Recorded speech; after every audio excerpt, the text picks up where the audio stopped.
நாங்க home மேக்கருங்க. House wife. எங்களுக்கு எப்படி இருக்கும்? ஆல்ரெடி எங்களுக்கு ஏகப்பட்ட பிரச்சனைங்க அப்படின்னா கரெக்ட்டு தான். இந்த காலகட்டம் அந்த பிரச்சனைகள் ஒரு கல்லு தூக்கலா இருக்கும். ஆல்ரெடி எங்க மாமியார் நான் என்ன செஞ்சாலும் அவங்களுக்கு பிடிக்காதுங்க.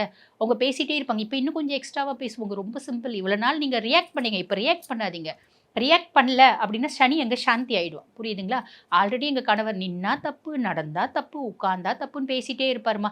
அந்த மனுஷன் பேசுற வேலை தானே. அத எதுக்கு நீங்க ரியாக்ட் பண்ணிட்டு? ஆல்ரெடி எங்க பொண்டாட்டி என்ன நச்சரிப்பாம்மா. அந்த அம்மானோட வேலை பேசுற வேலை தானே. அந்த அம்மாக்கு எத்தன டென்ஷன் இருக்கோ பேசுறாங்க.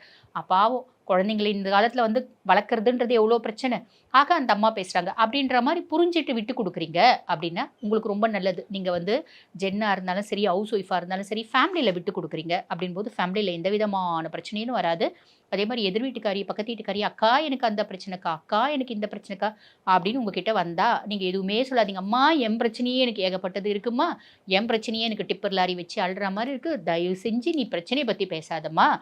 சந்தோஷமா ஏதாவது பேசுமா" அப்படின்னு அப்படியே கட் பண்ணுங்க. அதான் மிஸ்டர் கோல்டு. தரத்திலையும் அளவுலையும் நோ காம்ப்ரமைஸ். மிஸ்டர் கோல்ட் 100% கடலெண்ணெய்.